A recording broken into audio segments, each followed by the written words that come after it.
All right, we should be back. Very sorry for that. There were some issues, technical issues, but we should be back now. Qualifying still 7 minutes left into the session, as there has just been quite a big crash. As Rodrigo Carvalho just made a very big shunt, taking Matt Riches with them. So they won't be able to finish their laps, finish their qualifying. They're gonna be still on these times that they have right now. I think there's been another crash. Who's that been? Lorenzo de Ciutis lost his rear wing. How did that happen? Ooh, went very aggressive on turn one, went on the AstroTurf and just ran into the wall here. That's not good. He's gonna be able to. Ooh, he spun again. Making sure he's rejoining safely seems to have worked so far. Yeah, doesn't take anyone with him, so he's going to be able to return to the pits very slowly and do another lap. Currently, Frank Hemming still on P1, as I don't think we have footage yet, but Frank Hemming P1, 26.7, 28 thousandths behind him. Alessandro Quinte with a 26.741. Sven de Vries, P3, David Junt, P4, all in 2/10 of each other. So very close qualifying already. Steven Lexo, P5, Pedro Gomez, 6th, 7th, Leon Buck, brother, I'm pretty sure, of Yannick Buck, world champion of Super League 2019, which we'll see in action on Tuesday. Sorry, Thursday. It's Tuesday today. Kasper Michalak on P8, P9, Adriano Oppicini, and P10, Bastian Peisler. So I think we have image again, which is very nice. Oh, Frank Hemming just improved himself, 26.4. That's really, really fast. That's 3/10 clear of Alessandro Quinte. 2 purple sectors for Frank Hemming. As nobody currently really improving himself. Okay, Sven de Vries just did a 26.6 for P2. I missed that one. Except that one. David John doing a good sector 2, but he's going into the pits. He abandoned that lap. Had a good sector 2 though, on par with Sven de Vries. Steven Lexo crossing the finish now to start his lap. So very interesting to see what he can do. There's nobody really improving anymore. It's logical, people are waiting for the grip levels to be higher, people putting out more rubber, so the track will be faster. And it's the last 4 minutes, so you can only really do one more lap realistically if you go out right now. So it would be beneficial to wait as long as possible until the 2-minute mark, 2.5-minute mark to go out and set your time. Steven Lexo, as I just said, right now, fastest sector 1, 29.4. He's a guy we have to look out for. Looked very fast all weekend. And that turn was very smooth as well. So let's see what his time will be as Frank Hemming goes out for his final lap right now. Sorry, he comes in right now. So he's going to probably wait quite a bit. Steven Lexo, what is his second sector looking like? 24.0. That's 2/10 slower than Frank Hemming. But he won 1.5 in sector 1. So let's see what he will be able to do in this lap. Definitely improving himself. That's no doubt. Unless he messes up the sector 3. Seems very clean though.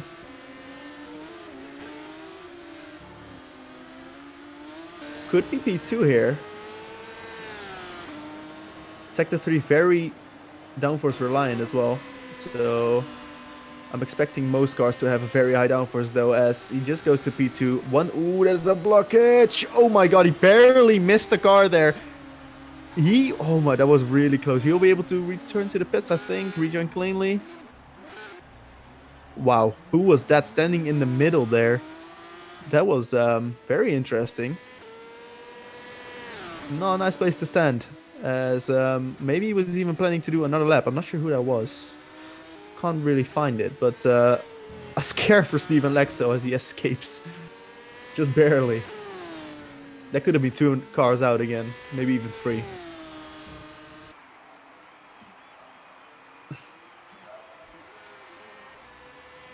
Currently, some people on laps, nobody really improving, except Pedro Gomez, who just did a 26.9. Not the greatest. We've seen faster from him. Even in the practice session, I'm pretty sure. I don't think he will be able to do another lap unless he is doing this one right after, which is possible, but shouldn't be optimal. Does seem to be going for it. Let's see his sector 1 time. Sector 1 time is a 30.1. He is going for it, but 4th and slow already. Too much wear on those tires to continue doing another lap probably. As we are now going to be starting the final qualifying laps. Most grip, so most chance for pole in these laps. Sven de Vries is starting his lap as well. Very much a candidate for this pole position. But can he beat Frank Hemmingstein? You need to be absolutely perfect to get that pole position. And as we've seen before, there's a lot of people that have already crashed out. Rodrigo Carvalho has crashed out.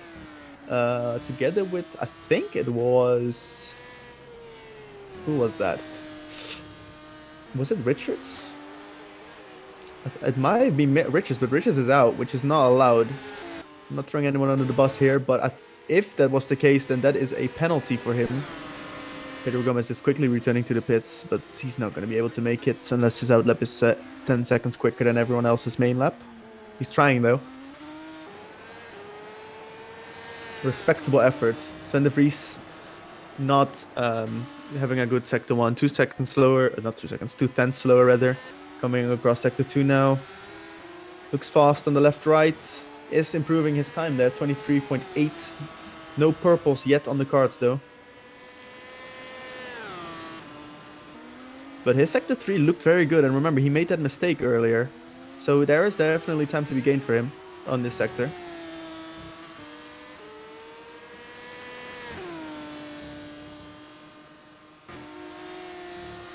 Looks clean, but is it fast? We're about to see if he improves his time. Oh, yes he does, but he doesn't get pole position. P2 for Sven de Vries so far. Will he go for another lap is also an interesting thing to look at. As Frank Hemming is also busy with a lap, but he is very slow. He is about 1.5 seconds slower than his own lap right now. Coming across the finish. Is he doing... Was this a cooldown lap? Is he doing another lap right there after? He has the time. 2.1 seconds slower in that lap right there. It's actually interesting. Bastian Peiser just set P14. Actually, he didn't even improve his time, but he did set the fastest last sector of everyone in P16 right now. As Dabrowski goes to P14.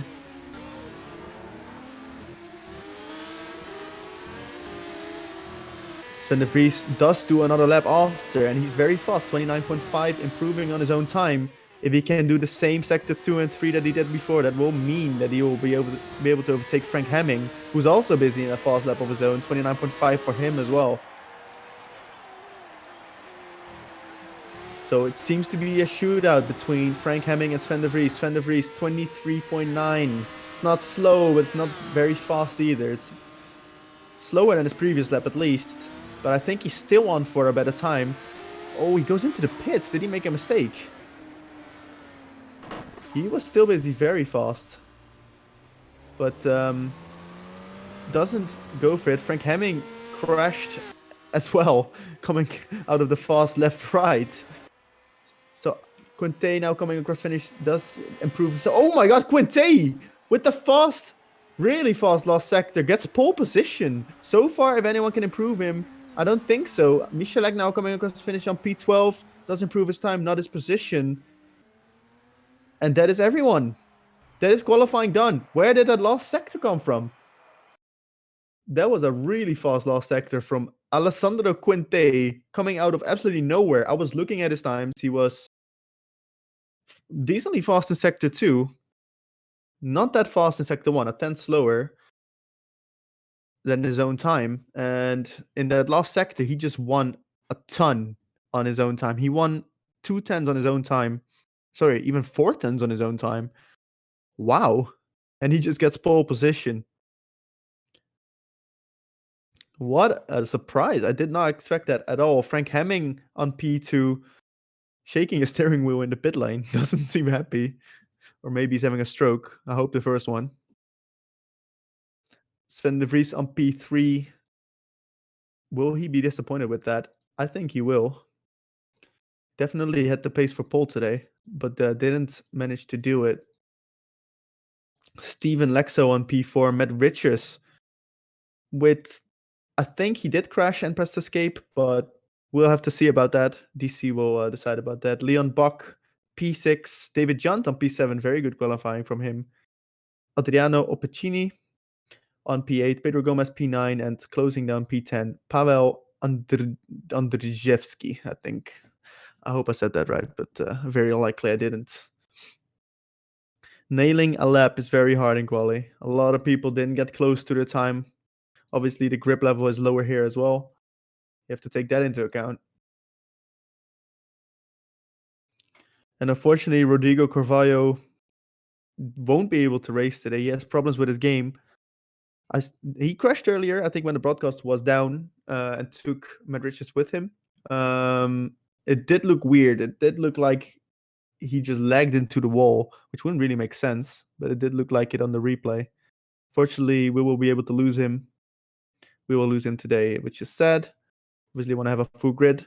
But if he has problems with his game, it might be for the better here, as we are just going into warm-up.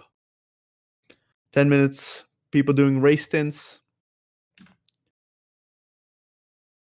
And we will be back soon enough for the race of the Supercup Melbourne Grand Prix, so stay tuned.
All right, we're back. Warm up is just about to end. Everybody is done with their race stints, short race stints, 3 or 4 laps. This is where you get the feeling for the car. Don't really want to get into your race without doing any laps on race fuel right before it. Helps to just get a feeling for the car. Seems to be that race pace will be around the 28 mark, 27 high, 28 low. Reminded that every 27.2 for Frank Hemming, but you don't know how much fuel he's running with. It will be interesting to see what strategies will be done. You need to use both compounds. You have the soft and the medium. You need to use both of them in race 1, which is 29 laps long. Top 10 has to start on their qualifying compound. So this is a rule change that has happened over the last year. So this will be the first time we are able to see it. So I'm very curious how that will pan out. Maybe number 11. Let's see who that was. Will have an advantage. Yannis Walborn, actually, was, I think, not very happy with his qualifying. He's looked very fast, so maybe this is a silver lining for him. And we will have, obviously, after race 1, we'll have another race 2, which is 19 laps with no mandatory pit stops, unlike race 1. Will rain happen, which seems unlikely, seems very sunny, then all those rules will be thrown out the window. You don't have to pit mandatorily, is that a word? It's a word now. As once again, Chris just telling everyone the rules, be careful in lap and turn 1, obviously. Damage model has been changed. Very easy to just lose a front wing with even a small touch. If you have a big hit, last year it wouldn't have been that big of a problem most of the time. But now your car can just turn off and your race is over, which you really don't want to, because many people have practiced hours and hours for this very moment. As we are now getting into the race. I just checked, actually. I think Sven de Vries has a 5 grid penalty. He qualified P3, I think. Let's see if he starts P8. Yes, he does start P8, so that's a penalty for Sven de Vries, which was from, I think, last year. I think he did some Supercup races last year. I think it may haven't even been in Abu Dhabi. So 40 seconds, the last moments for these drivers. Some drivers already get to the grid, Ben with Kowalski and Menno Klant. Most people will wait late as possible, so they don't use any fuel. Very, very small amounts, so it doesn't really matter, but something people prefer.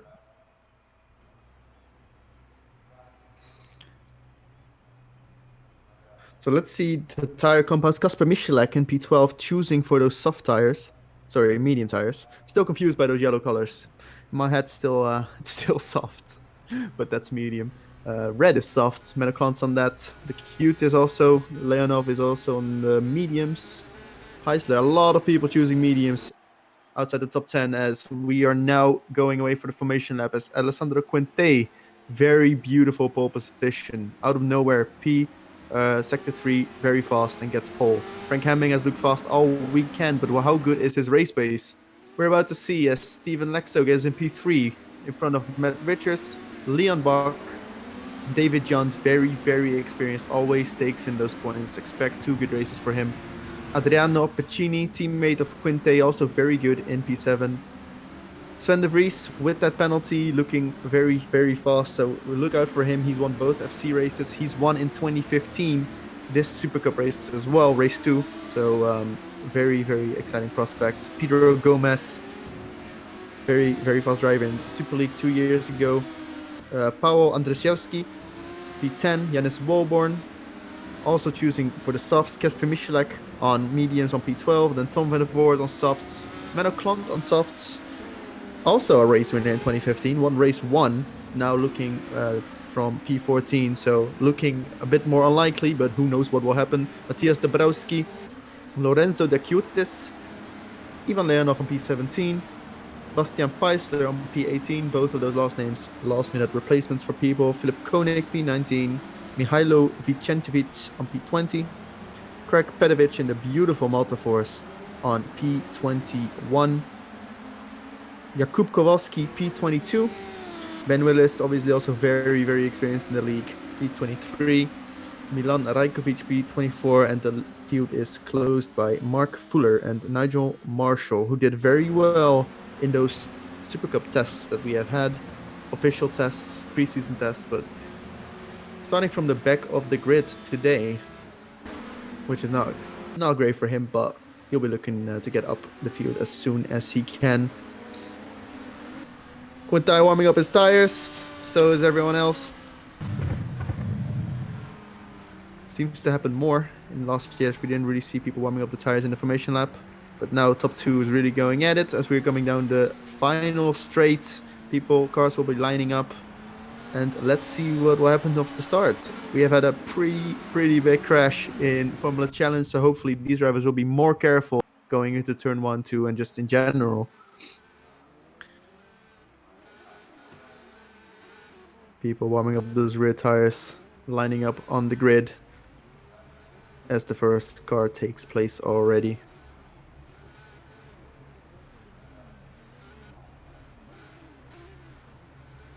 And now we're just waiting for the final car to line up. Nigel Marshall.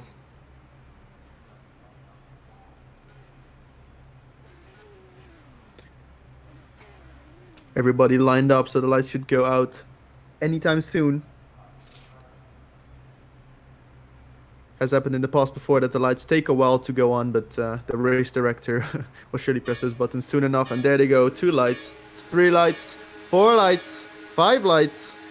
And we're on the way for the Melbourne Grand Prix. It is a decent start from the top 2.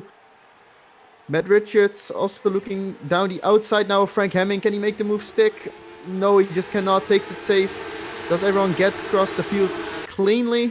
Oh no, there's a spinner in the back. That is, who is that?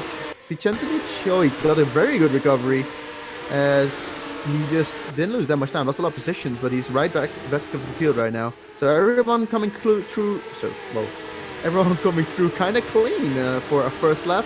As Sven de Vries's big moment there, as Jannis Wolborn is looking at the outside of him, but decides not to go for that move, which I think is the good decision right there. Some big fighting for P12 going on. Tom van der Voort with Paweł Andrzejewski looking down the inside. Can he outbrake him here? Seems so, but they're side by side. Very clean racing so far. He's still going around the outside of Paweł Andrzejewski, but it's very hard to stick it around here. You have to have some big balls to do this. Will he try? Yes, he will, and they're still side by side. What a great battle already. But it seems like Van der Voort has to go behind him now. Get the slipstream. No DRS yet. That's activated from lap 2. Now outbraking again into the right-hander. Oh, a tiny touch on the back, but not that bad. And some good fighting already going on. That was some very clean racing indeed. No one far behind. Nigel Marshall still in the last position, but no one seems to have damage. No one seems to have any issues. So that's very good. Very good to see every car still in contention. Frank Hemming breathing down the neck of Alessandro Quinte. You know he has to pace, and you know he's going to go for a move soon. It's also very important to see how it is for the tire wear. You need to mandatorily pit. So it's very interesting because I think those tires should be able to last long enough so people can go longer and then do qualifying laps on those mediums. Or people can go shorter for the undercut. Which one is going to be stronger, the undercut or the overcut? We will have to see as someone's dropping back. Tom van der Voort has crashed. Uh-oh. He's lost his front wing. What happened there? He was battling with Andrzejewski, and I think he crashed on his own. Oh, yes. Yeah, he crashed on his own. And that's not race over quite yet. But I don't think that's going to be a point finish for him unless something crazy happens. Unfortunately for him, no front wing and now cruising back to the pits.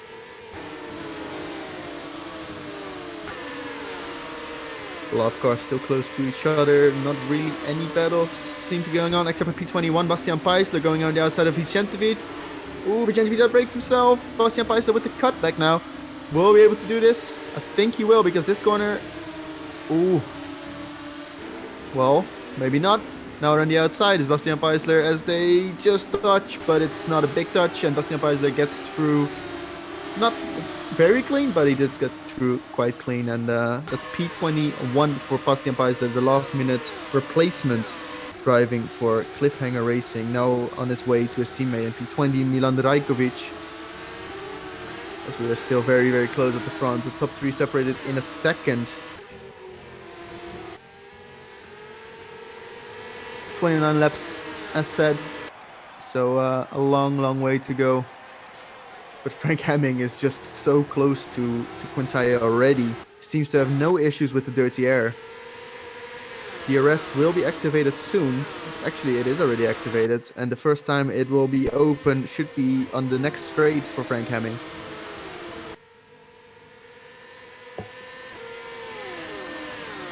There it goes, it opens. It's too far for a move here, but this will help a lot, especially in turn 1, or not turn 1, before turn 1 and after turn 1.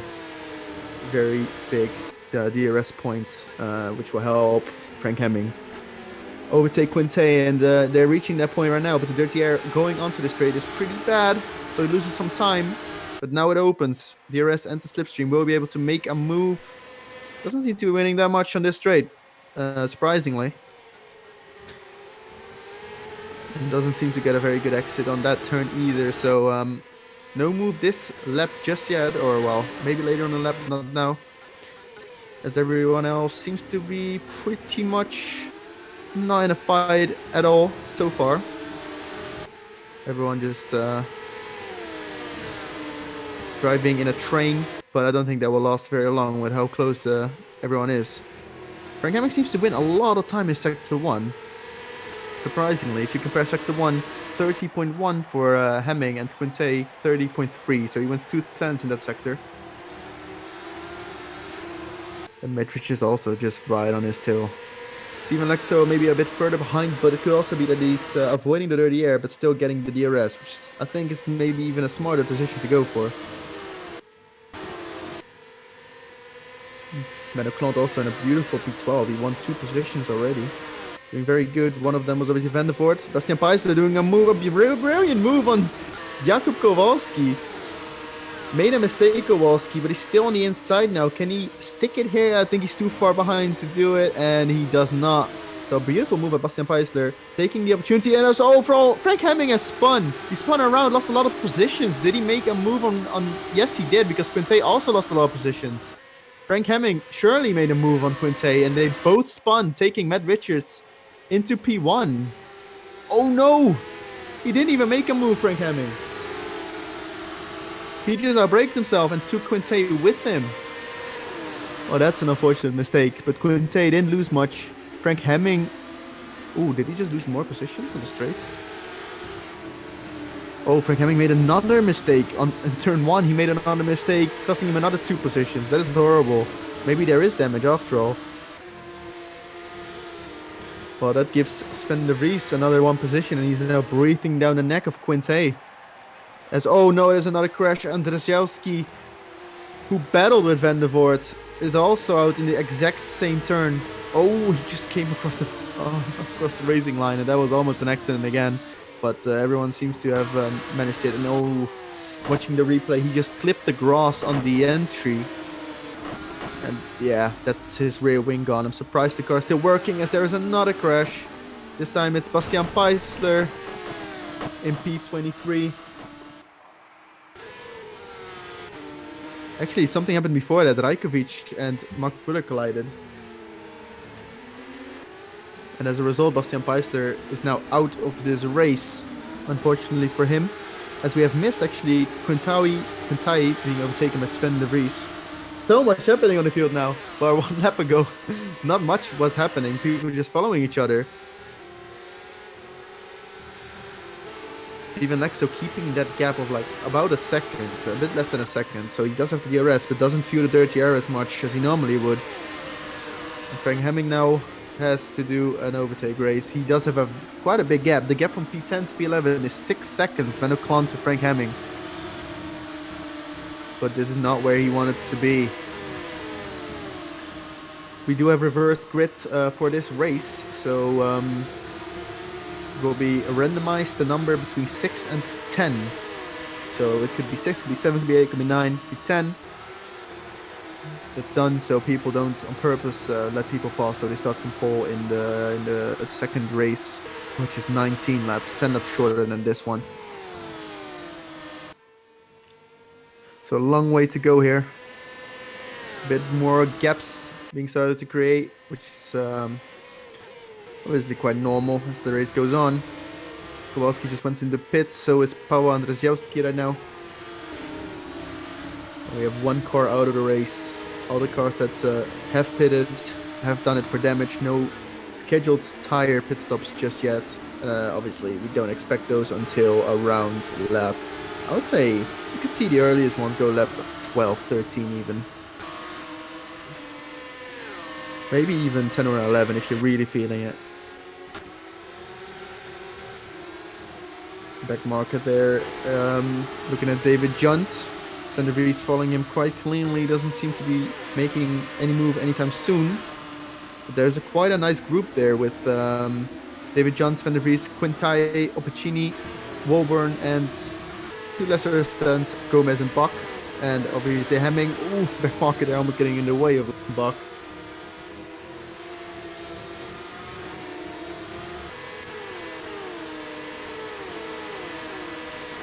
See if any one of them will be making a move soon. This is the group that is the closest. Everyone enjoying the DRS provided by David Junt primarily, who doesn't.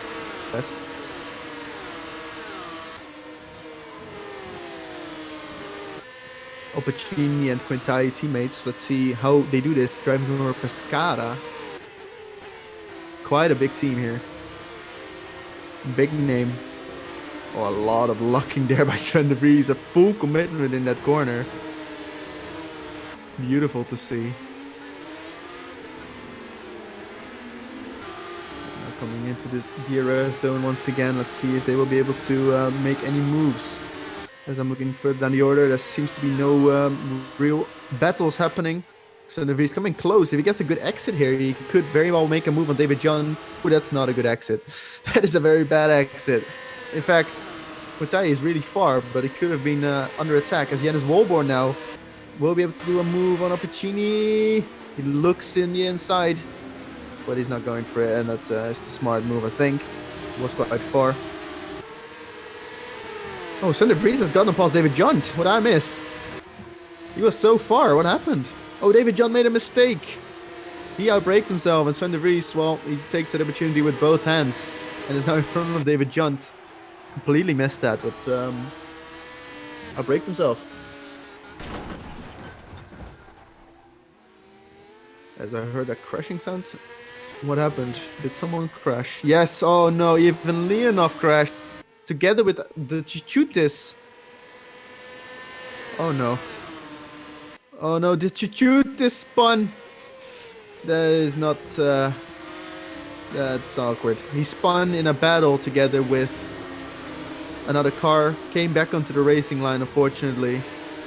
Even reversed a little bit and took Leonov with him. That is very unfortunate, especially for Leonov, who was just a passenger, did nothing wrong, and lost his rear wing, still driving, going to the pits, but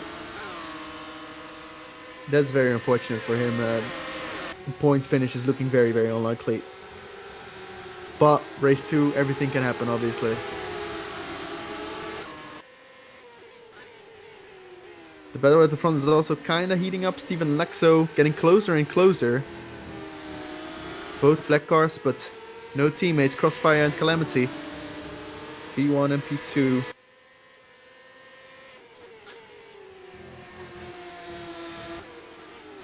Oh, Frank Hemming just almost spun in the same corner where 3 people already crashed before. Almost, he had a big moment and almost crashed it, but he saved it.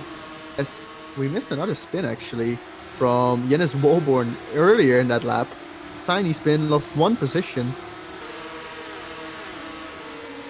A lot happening, and I'm struggling to keep up, but I'm trying.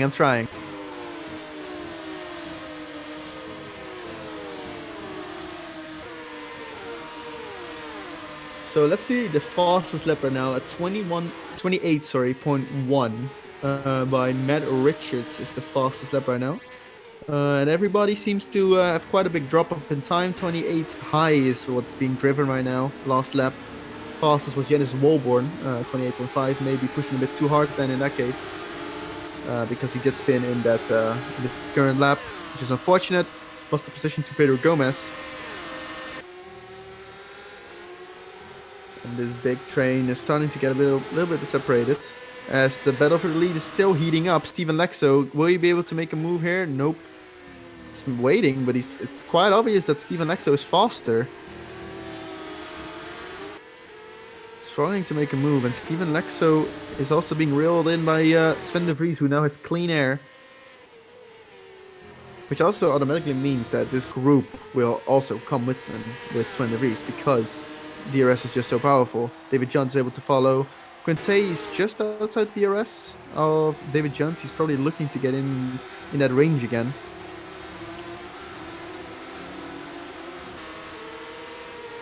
Nigel Marshall is, by the way, from last now into P16, so starting last doesn't have to mean anything. He's still fighting for those points. Very cool. He's 3 seconds behind Ben Willis, who's also scoring a point in this very first race so far.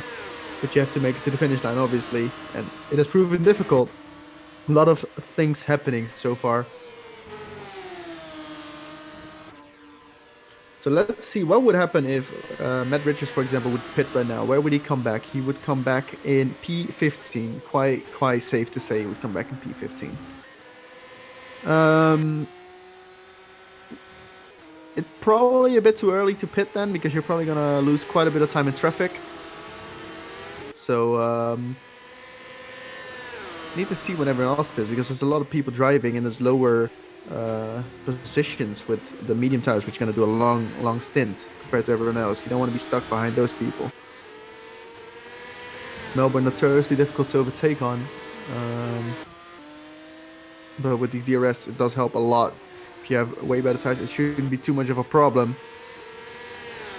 Sven de Vries last lap just reeling in tenths by tenths per lap.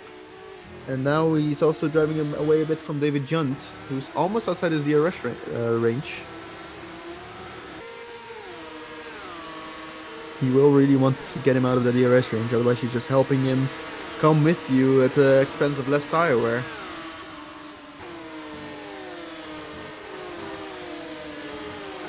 But I'm waiting to see that move from Steven Lexo. He seems so much quicker. He seems like he's being held up by Matt Richards. But who knows, maybe Matt Richards is holding up himself. He's maybe saving tires, even though if I see his driving, that doesn't seem to be the case. Seems very aggressive on the wheel. Is this the exit he wants for? I don't think in turn 1, but maybe if he gets a good exit onto turn 2.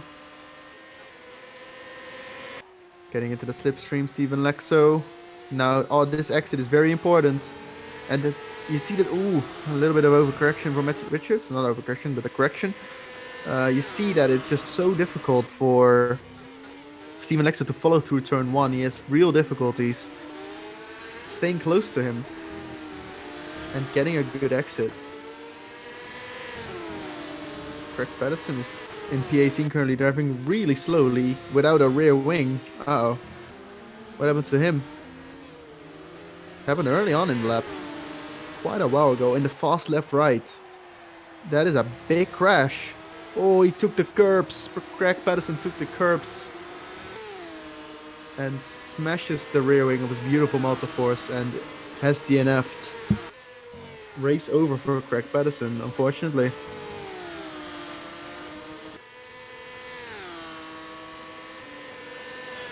Will Steven Lexo be able to get a move in here? I don't think so. He always gets close, but Matt Richards is holding him off beautifully. Never really giving him an opportunity.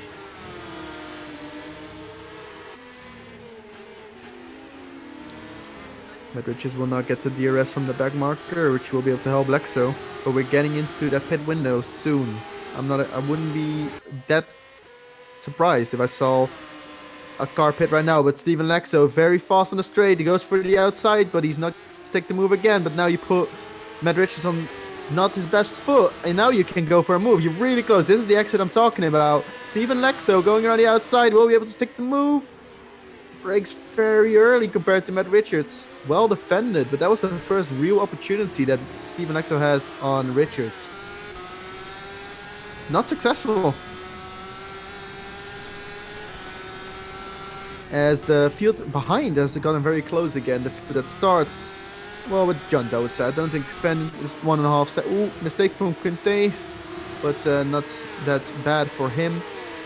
And it's a very close group between Apicini, Gomez, Walburn, Bach, and Hemming. And then there's quite a gap to Mano Klant, who's won 3 positions already. Good race for him. Sure, I'd be thrilled with it 11th place if it stays that way. But he's got a threat from behind, Kasper Michalak. Oh, that's a mistake from a back marker there, right in front of David Junt.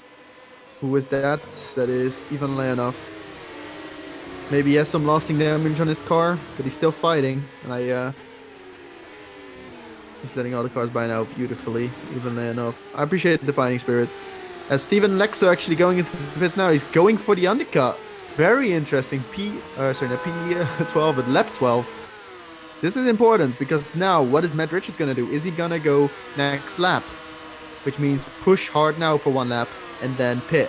Van der Vries coming close to Matt Richards. Matt Richards dropping off dramatically in time, 29.8 compared to 29.0.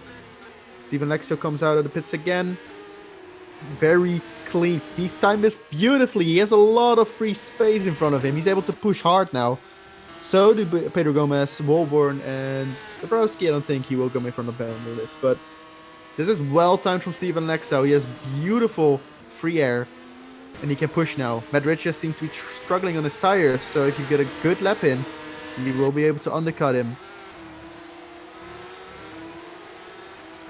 Yeah, Sandevi's really reeling in. Really reeling in. That's a nice word combination, but he's reeling in Matt Richards now. So Matt Richards destroyed his tires, and now he's struggling to get time out of it. He's lost another 10th in that sector. It's not that bad. Maybe he's made a mistake on his 29.8. As I'm expecting a lot more people, including Richards, to pit this lap. And it's going to be crucial as there's a car that crashed there. That is Kowalski, who was already a lap down. Well, wasn't, but almost. And now he crashed, and this should be race over for him. Unfortunately, Matt Richards does not pit. 29.3 is not fast. Sven 29.2. Okay, kind of equal. Opportunity behind him, 30.1, as David Junt, Leon Bach, Frank Hemming, and Quinte do pit. That puts Mano Klant into P4. Make a screenshot, Mano. That's very, very high. You'll be happy to see that. Coming down out of the pits, Steven Lexo well clear of David Junt as expected, but I think the gap's even bigger than it was, which doesn't bode well for Matt Richards.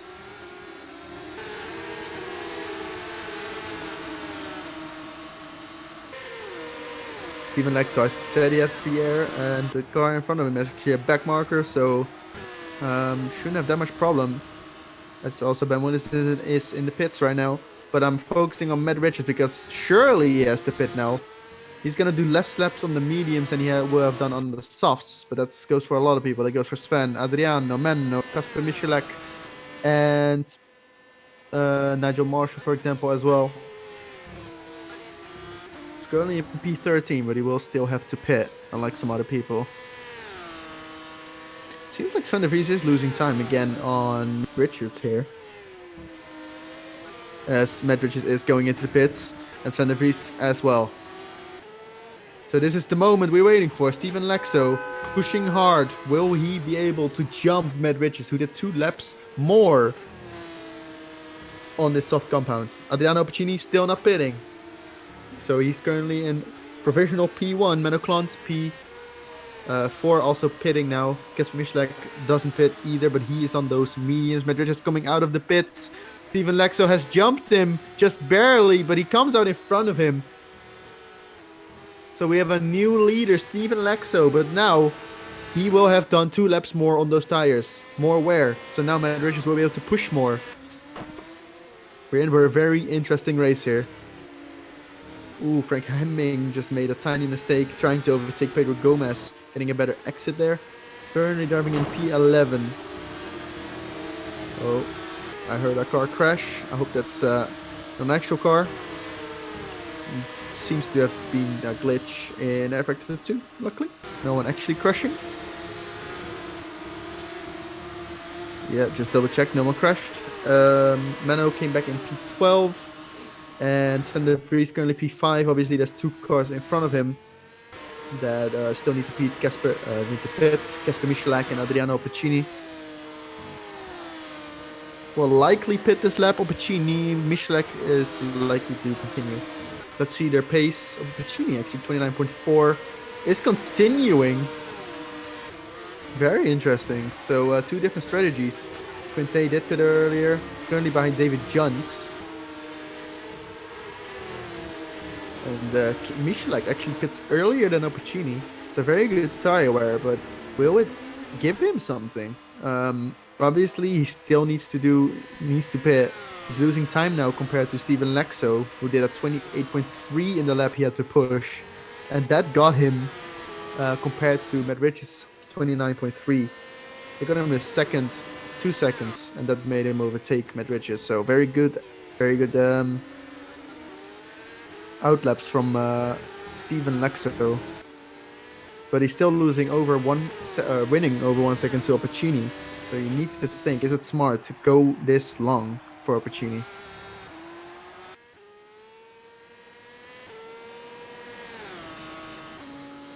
Still cars very close to each other, but no real fights happening just yet. Mainly looking at Dabrowski, who's hunting down the Kasper Michalak, who just pitted. So should have fresher tires. So let's see if, regardless of that, Dabrowski can still make a move on him. Will likely not happen until the next DRS zone. Besides that, we also have David Junt, Alessandro Quinte, and Janis Wolborn very close to each other, all on those medium tires. As Opacini now finally pits. Last one, if I'm correct, on the softs. On his first set of softs, that is. Because obviously Kasper Michalak, Mateusz Dabrowski are now also on softs. And he's going to drop quite a lot of positions, also going to drop a position to Quintai, but I think the damage is not as bad as I expected. The problem for him is this group is so close. Oh, it's going to be close between him and Pedro Gomez. Going around the outside, Pedro Gomez, he gets hit on the... Oh, that's a big crash. No, Frank Hemming also gets caught up, and he is the victim. Opacini has no front wing anymore. Pedro Gomez's wheel is definitely not straight anymore, but seems to have the least damage. And I need to see that in the replay. That was not... Oh, you can argue that Pedro didn't give him much space. And I guess if it wasn't for Frank Hemming, not that he did anything, definitely not. He was in the wrong place in the right time. But if he wasn't there, then maybe it wouldn't have ended in such a disaster as it did. Frank Hemming surely has damage. But is it manageable for him? That's the most important part. Because he hit the rear quite hard on the wall. I hope for him he's still able to properly drive that car and get a nice points finish in. Opacini in the other hand, well, not so much I would say. Dabrowski is now currently driving past him. Opacini has no front wing obviously, but Dabrowski driving very patiently there, not getting over eager, which is easy to do, I know all about it. And just waiting with passing him.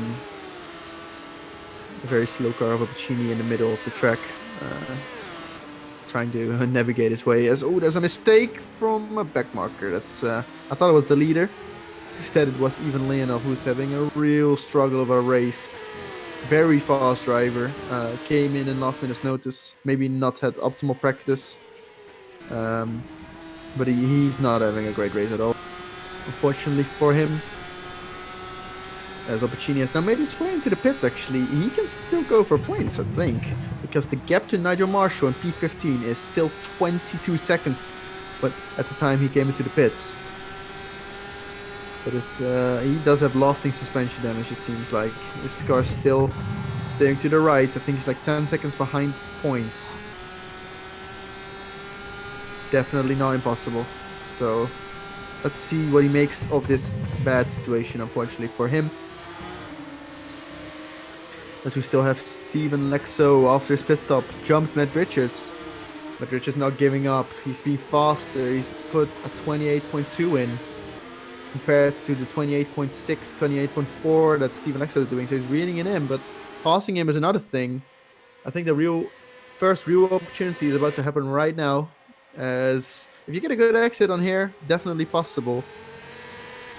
He does may have a correction of oversteer, unfortunately.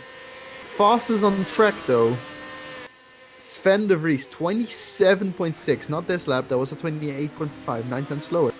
But 2 laps ago, 27.6. That's the fastest lap, pretty sure by a mile. And he is trying to reel those guys in. 28.5 compared to 28.8 from Lexo and 28.5 from Richards. But obviously Richards is also going to be restricted to Lexo's pace unless he passes him.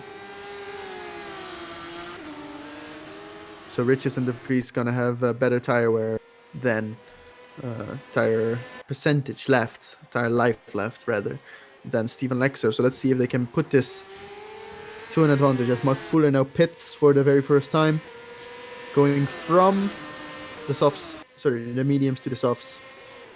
And also a rough race for him. I don't think anything in particular happened unless I missed it. But yeah, he is quite far behind. About to be lapped by Steven Lexo. As we're still looking at that top battle. Quite far away now, but Sven de Vries doing the 28.6 compared to Matt Richards 28.8 and Steven Lexo 28.7. You see, Richards gets close to Lexo.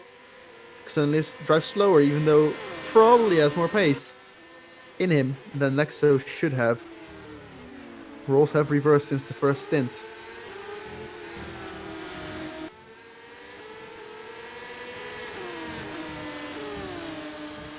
Best battle we have so far. Well, currently on the field we have had some great battles, but right now, definitely for P1 with Sven de Vries, Matt Richards and Steven Lexo, mainly the last two. Positions behind that, 4, 5, 6, David Jones, Alessandro Quinte and Jens Welborn also very close to each other. But if Matt Richards gets a very good fast left-right, I don't know the corner name. But then he could go for a move here, but the dirty area is, as you can see, very, very, very rough. And he's far away from it now. That's the advantage that Sven de Vries has. He only needs 2 more tenths to get some DRS in. Which he would love. That helps. That helps a lot. And I think he seems quite close, so maybe he will have DRS now. We need to check the rear wing of Sven de Vries, or check the button on the steering wheel. That doesn't actually work. Because his rear wing is open, so he does have DRS now. Very good for him. There's a back markers coming out of the pits. Will this block Steven Lexo? I don't think so. I think he'll be fine. But Matt Richards is very close anyway, behind him now. Will he do a move? Will he do a late braking dive? He defends Steven Lexo. Very smart. But this cost them both time. And look at Sven de Vries now. Very, very close to each other, as there's also a fight going on behind them. Don't know which fight to focus, but Junt was looking down the inside of Quinte. And Walborn almost spins, but he saves it. Doesn't even lose that much time. That is the corner where a lot of people crash, and David John makes a big mistake as well, losing him about maybe a second. That corner where Walborn did a half spin is not a pleasant corner for a lot of people. A lot of people have found their demise right there.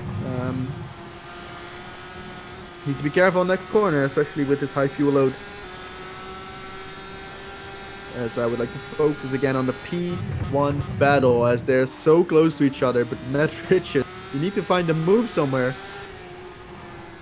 Lexo found it on you in the pit lane. You need to find it on track. There's no more pit stops.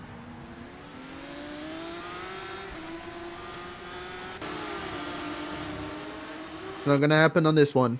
Definitely not. You need to position yourself, which is also hard with the dirty air.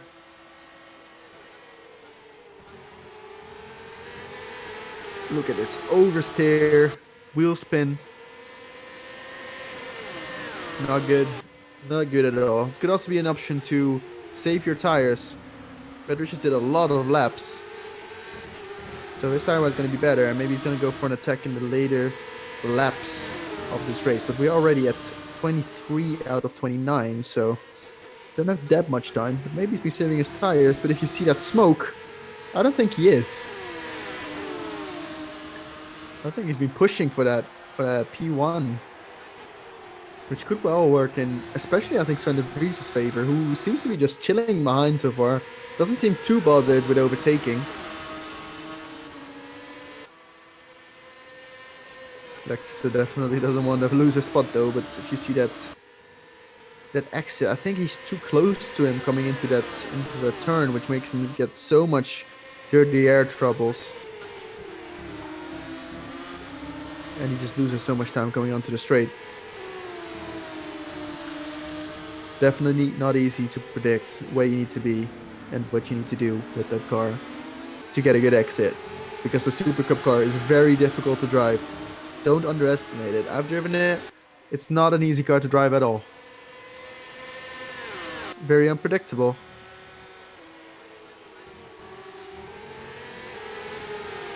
It's a decent exit. I don't think it's going to be enough unless you want to Ricciardo. Which, smart enough, doesn't decide to do.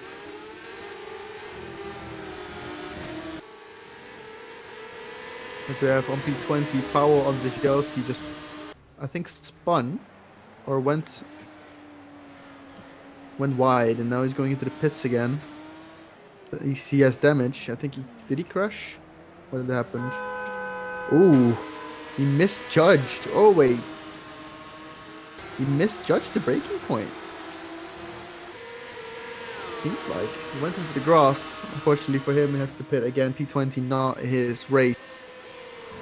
Would not be surprised to see a retirement soon, calling it quits for this race. Then again, if you keep driving, every position you will gain, or not lose, you will be able to get as a start position in race 2, which happens right after this race. Very exciting to tell you that the first race, or the best battle is for first position. Scattered gaps all over the board, not that much close fights. There's some back markers that keep up with other cars. Tom Van der Voort, for example, is keeping up with, who is that? With the leaders, with Sven de Vries. Sven de Vries, Matt Richards, and Steven Axel, of course.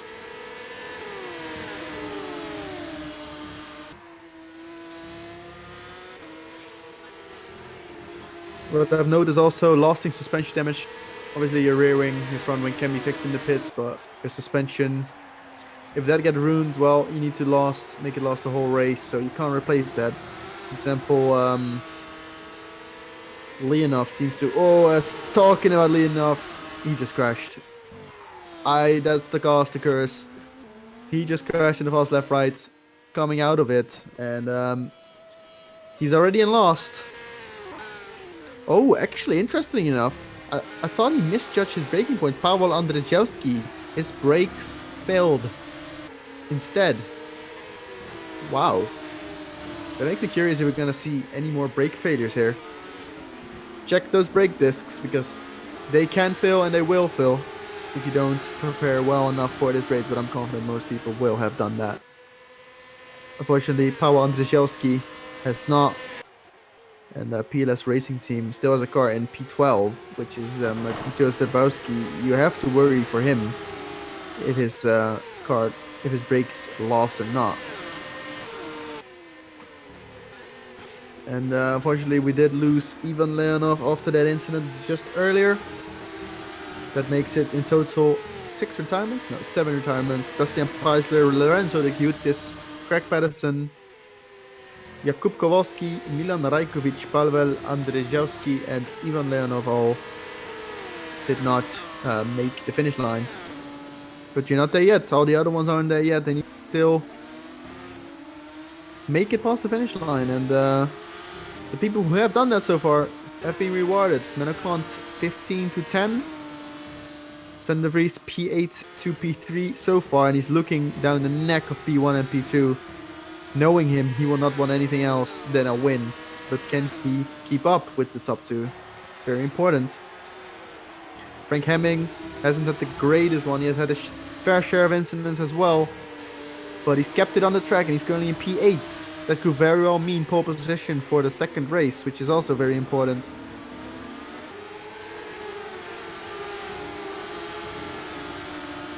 Pedro Gomez currently in P9. Driving low 30s very consistently. Menno Klant winning time over him, so that may be a battle to look out for. Currently 5/10 apart, which is not a lot at all. Talking about not a lot at all, Matt Richards and Steven Lexau are also very close, but I don't think Amu Rowipassoa once again. Very difficult, as we only have 3 more laps to go. That is not much. We've only not even seen a real serious attempt. We've seen an attempt from Matt Richards out on the outside of turn 3, but didn't work out. Wasn't really close to doing it.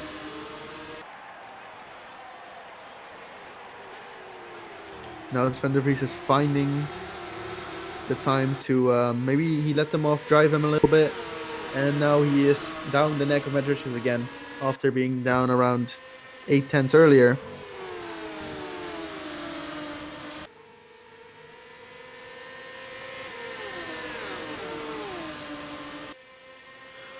So Opacini currently has points after his shunt in turn 1. His suspension is still ruined. Philip Koenig is behind him, breathing down his neck. But so far, he does have the points. Oh well, 1 point rather. Which is good to get out of a bad situation. Consistency is going to be your championships. Obviously combined with sheer speed, which he does seem to have. Just enough for the championship. We'll have to see throughout the season. Every 2 weeks on this channel, we'll have the Supercup race, as well as tomorrow the Super League Lights, and the day after that the main league, Super League. So be sure to tune in for that. 1 week after that we'll have Formula Challenge, which is the lowest class, which already has done Australia. And then the cycle continues, so be sure to follow this channel and keep up with all the races, because they're great fun to see. Now Sven de Vries seems to be really pushing with 2 laps to go. He's really down the neck of Matt Richards, but it's especially hard for Sven to do something, because he is obviously battling against the DRS of Matt Richards. Steven Lexau defending. Look at his dirty air. Sven de Vries tries to get a good exit, but the car is not allowing him to steer. I think we have to wait for a mistake or a very good run down turn opportunity.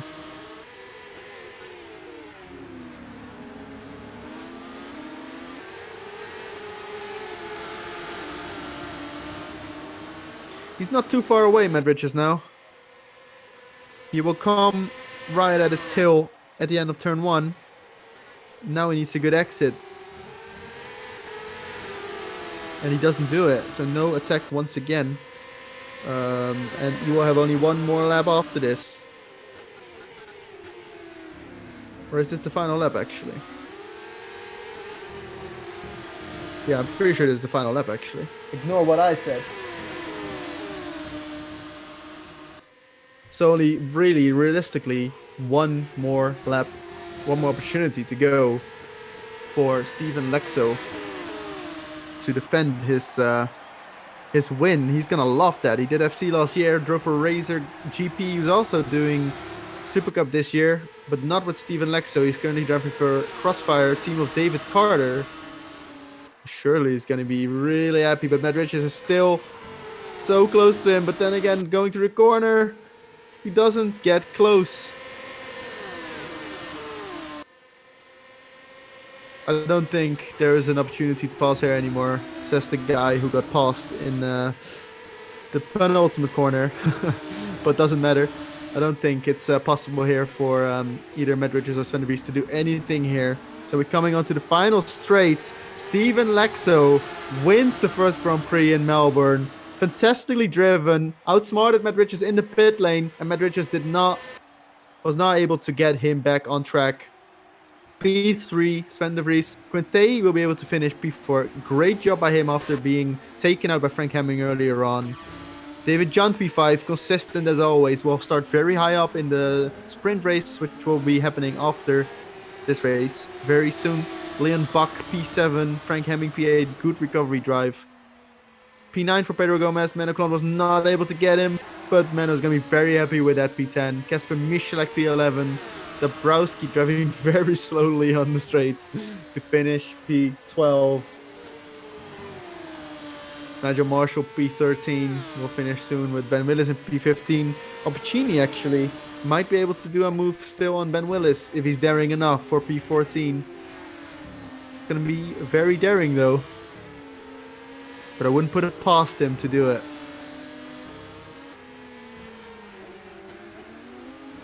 Never mind. Seems very unlikely now, as Ben Willis will finish P14.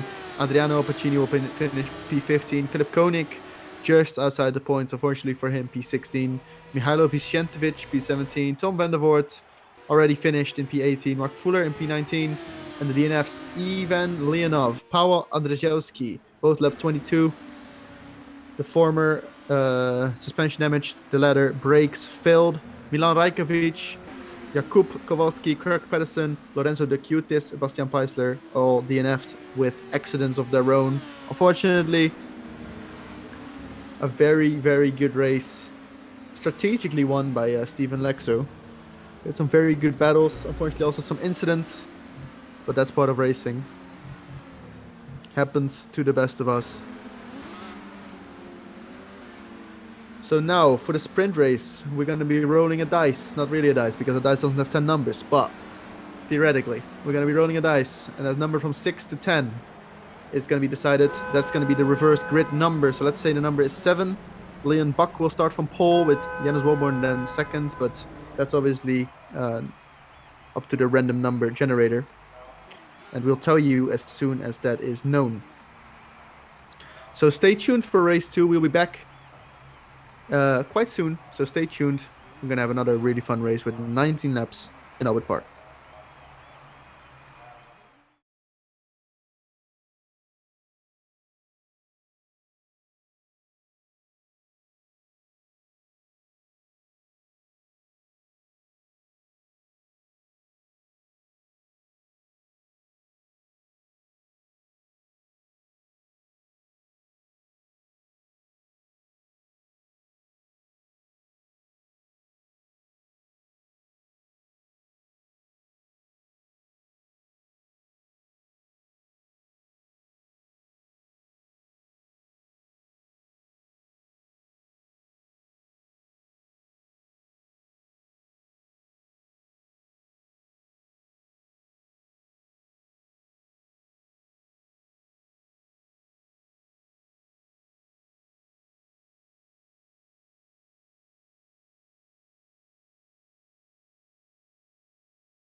All right, welcome back for race 2 of the first round of Supercup 2020.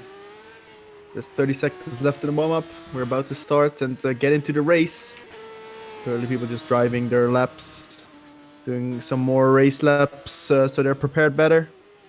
The reverse grid number decided by the random 9, so that means we're going to be having the top 9 reversed with Pedro Gomez on pole, and Frank Hemming on P2, where he also started in race 1 actually. So hopefully for him, he will have a better race than the first with less incidents, because his pace definitely seemed quick again, as we expected from him. Now Mihailo left the server. Hopefully he is coming back and we'll have a full grid, as we already had 2 dropouts earlier. But a failed grid, he should be coming back either way.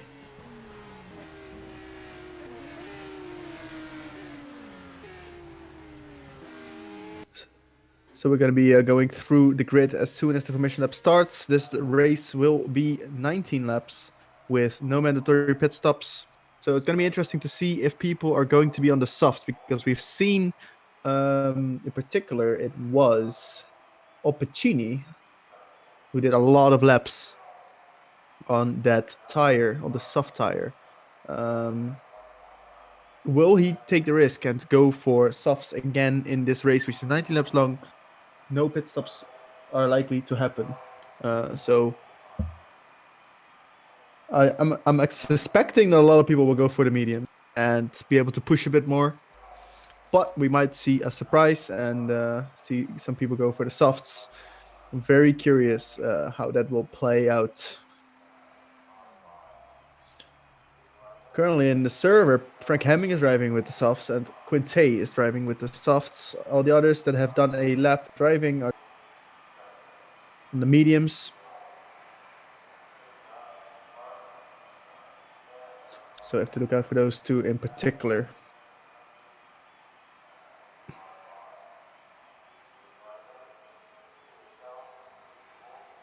We're currently waiting for one driver who has left the session. Menno may be suggesting that maybe he doesn't know there's 2 races. That would be a shame for him.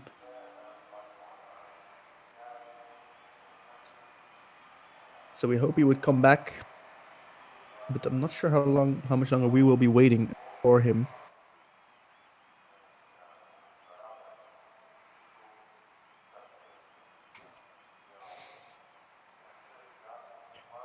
Normally, people don't really wait that long if they don't know the rules. And unfortunately, that's most of the time their problem, as Chris is indeed now starting with the race debris. Not debris.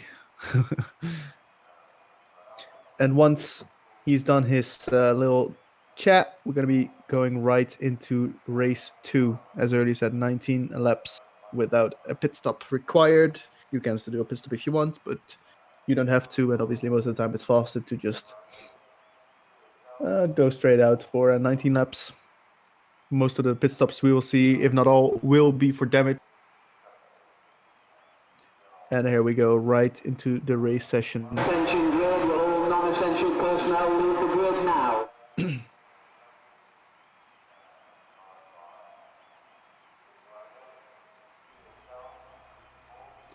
So is that the reverse grid number was 9. Pedro Gomez starting on pole.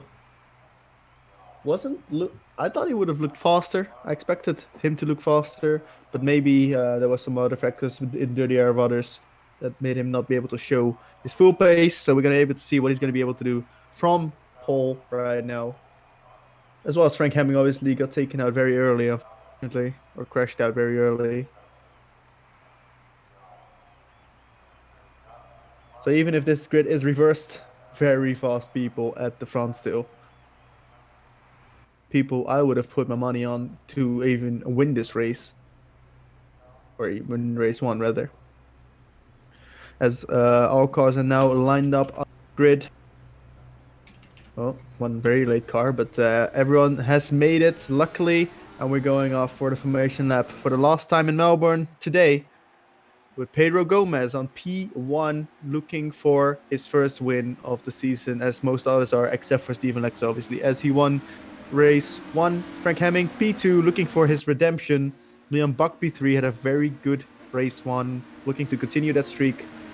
Dennis Walborn, P4, David Junt, P5, looking to score some good points again. Quinte, after being spun out by Frank Hemming, looking to once again fight for those top positions together with Sven de Vries. Matt Richards, P2 in race 1. Steven Lexo, winner of race 1. Menno Klant just barely missed out on the reverse grid pole, was P10 and will stay P10. Michalek, P11. Dabrowski, P12. Nigel Marshall, good recovery from last to P13. He's looked very fast in the Supercup test, and he's looked very fast right now again. Made a recovery of 13 places and got points. He's starting from P13 now, in front of Ben Willis. Good point score for him. Adriano Piccini got taken out, still got that 1 point. Very fast driver. Let's see how fast he can climb up the rankings. Philip Koenig, Tom Vandervoort, unlucky crash as well for him. Mark Fuller, P18. Ivan Leonov, who had a very unlucky race 1, so he's looking for some good points, and he's definitely capable, but he needs to keep it on the track. Paweł Andrzejewski, P20, P21, Milan Rajkovic, these are all the DNFers from Leonov. Onwards, P22, Jakub Kowalski, P23, Craig Pedersen, who unfortunately reversed onto the... No, was it him actually? I can't remember if it was him or Lorenzo. Either way, one of them reversed onto the line and unfortunately took someone else out as well. Craig Pedersen, P23, Lorenzo the Cute is P24, and the final spot as one driver has left, unfortunately, Bastian Peisler, P25. Closing down the field, and he's definitely looking for some very nice overtakes as he's far down the grid. Last minute replacement, as Pedro Gomez is now leading the way, leading the field onto the main straight, getting back into positions. Race 1 start was quite straightforward, everyone making it through turn 1. No one really having an exceptional start. Everyone away quite evenly. So let's see if race 2 is any different from race 1. In that regard, obviously we hope everyone gets past turn 1, gets past lap 1. Let's hope that race 1 was not a fluke, as the last cars are now getting into position. Bastian Peisler getting into his grid slot right now, as we are waiting for the lights, and there they come. 3 lights, 4 lights, 5 lights, and there we go. Lights stayed on quite long, but it's a really good start on the middle from David Junt. He just won a lot of positions. Quinte's on the grass. He brakes, doesn't spin, but loses a lot of positions. That was a really good start from David Junt. I want to see that in the replay one day. That was amazing. As seems really clean so far. Oh, down the back actually not that clean, as there's a spinner, Ivan Leonov and Mateusz Dabrowski. But in front, it's Pedro Gomez still leading from Frank Hemming. David Junt with an amazing start. Dennis Walborn P4, Sven de Vries P5, also decent start with Matt Richards P6. Steven Lexo lost the position to Menno Klant, who's now in P9. And oh, there's a car off there. That's a Quinte making a mistake. He's gonna lose a lot of positions. That's 2 positions, and now he's defending from Lexo. And he stays in front of Lexo just barely. But that's a mistake Quinte made in that corner. Cost him a lot of time and positions. So let's see, can Frank Hemming attack Pedro Gomez now? As there comes Dennis Walborn right in the front position for P3, going down the outside of David Junt, braking quite a bit later, but they're still on the outside. They touch, but just barely, and he's still on the outside, and David Junt gets the initiative now. Now can Sven de Vries attack. Oh, defended very well by Walborn down the inside. No room for him to go. Well defended. Sven de Vries still in P5. No position changes there. Fair fighting going on all around.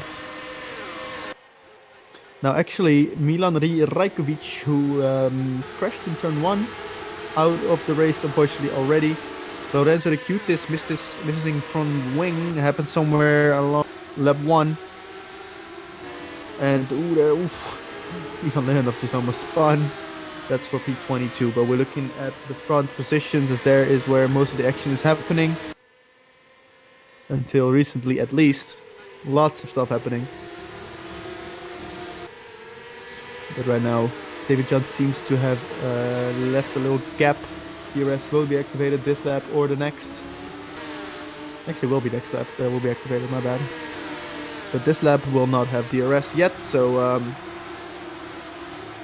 it didn't seem that overpowered as it's maybe seemed before the race.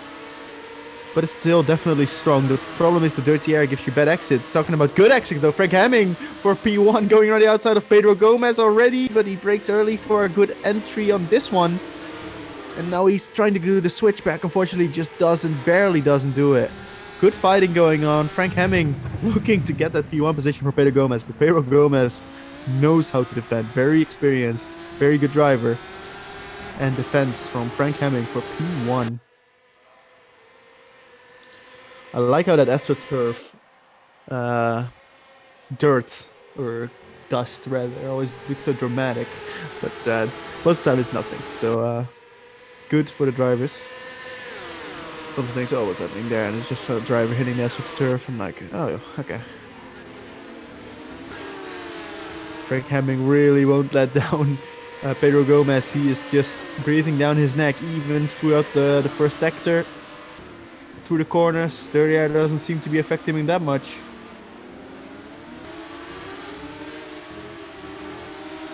Will he be able to do a move soon? I think he will. Let's definitely keep an eye out for that. But there's also a spinner, Kowalski. P14, Jakub Kowalski just almost spun, but he held it.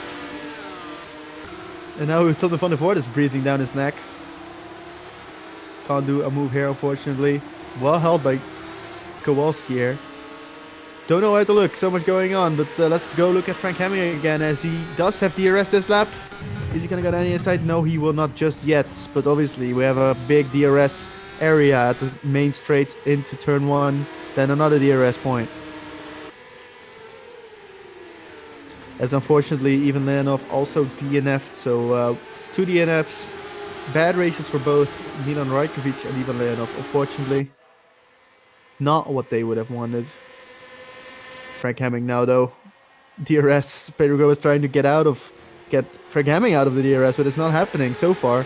Ooh, Pedro Gomez a bit of an overcorrection.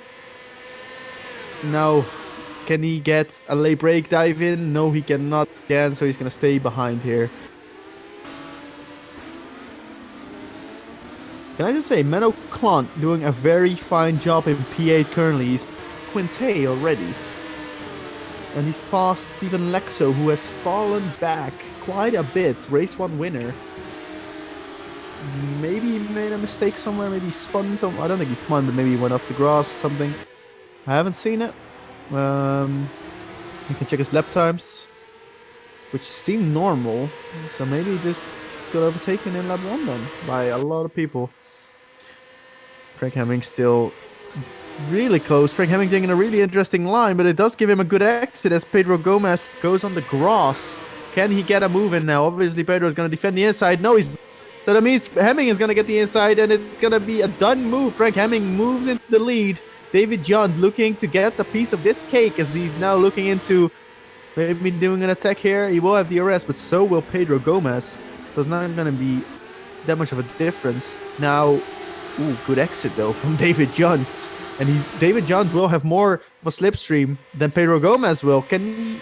Oh, he's not going for it here. He's on purposely braking, not braking, but letting his throttle go to get a move in on this turn, on this corner. Sorry, but he's far away now. I don't think that was the smart idea here, David, to not get past Pedro Gomez, or at least try. So let's see if Frank Hemming can drive away now from Pedro Gomez.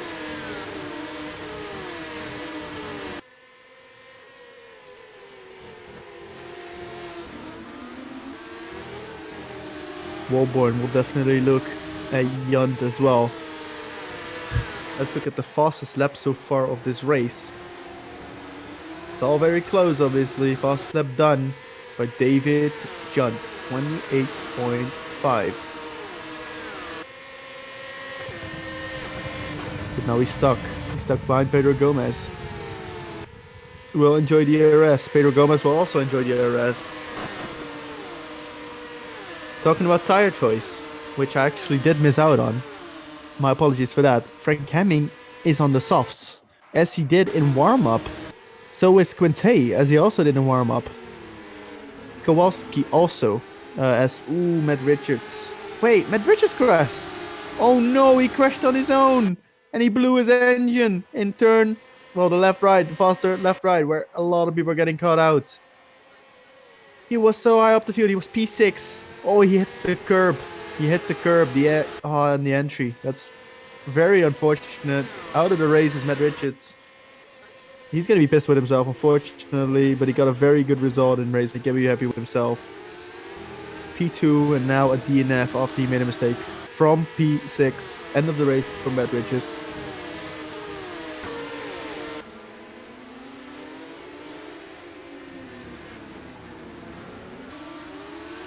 A little bit of a battle going on for P13. Bastian Peisler together with Jakub Kowalski and Nigel Marshall and Adriano Oppicini and Van der Voort. All very close. So let's see if there will be any moves made. Nigel Marshall. Kowalski is very close to Bastian Peisler now.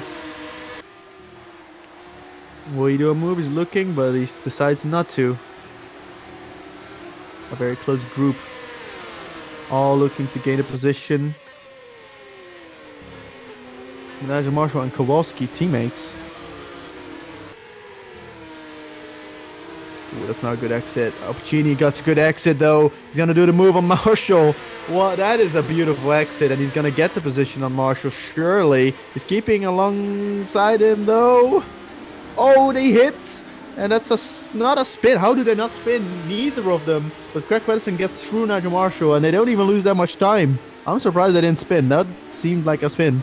But it didn't happen. Now Nigel Marshall struggling. Van der Voort also attacking him. A tiny bit of touch on the straight. Now DRS is going to be able for both. But Van der Voort is going to enjoy that DRS. He's actually at the front. Something's happened. Pedro Gomez. I'm missing so much because so much is happening. But Pedro Gomez lost 2 positions. He made a mistake in turn 1. He almost crashed. And that cost him 2 positions. David jumped into P2 and Walborn into P3. But importantly, Pedro Gomez, he's still driving in a good position.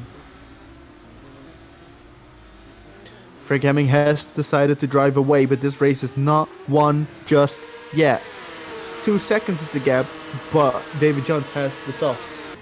Medium, sorry. The color's still confusing me. This can go any way because those tires, do they last? Do they last for Frank Hemming? As Van der Vries is looking down the outside of Pedro Gomez now for P4. You don't want to battle with Sven. He's very experienced and very good, and it's already done before the turn actually happens.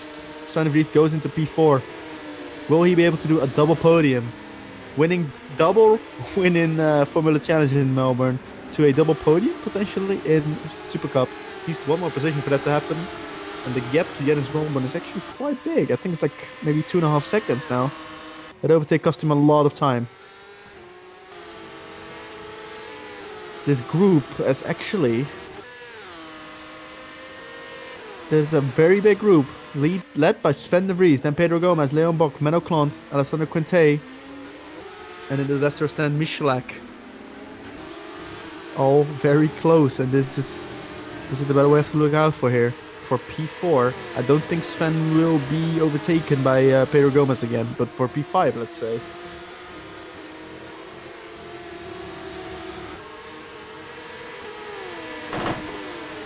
Oh, Michalak.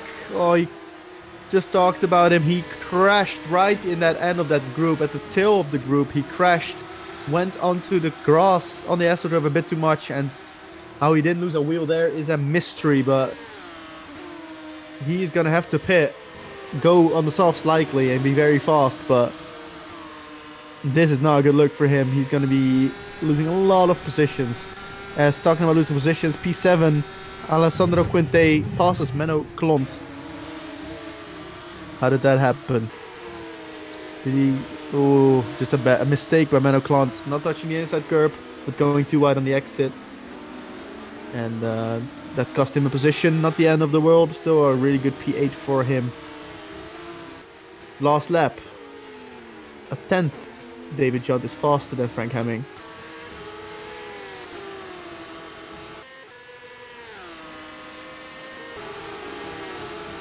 Is that a sign of a drop-off already?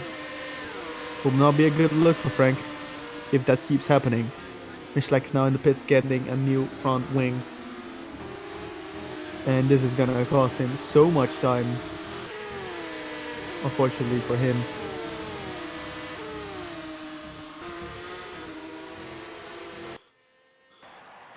Now the gaps have scattered a bit more. Not a real direct fights just happening right now. Except for P17 Kowalski. Together with Paweł Andrzejewski and Tom van der Voort. Oh, van der Voort going sideways into that turn. Drifting, which he tried in race 1. Didn't end well for him. Can he make a move stick on Paweł Andrzejewski? He's looking very good here. No DRS here. He takes a different line and he doesn't seem to be going for it. Locks up a bit, but forces a tiny mistake from Andrzejewski. Very unlikely you're gonna do a move here, but get a good exit and you're set.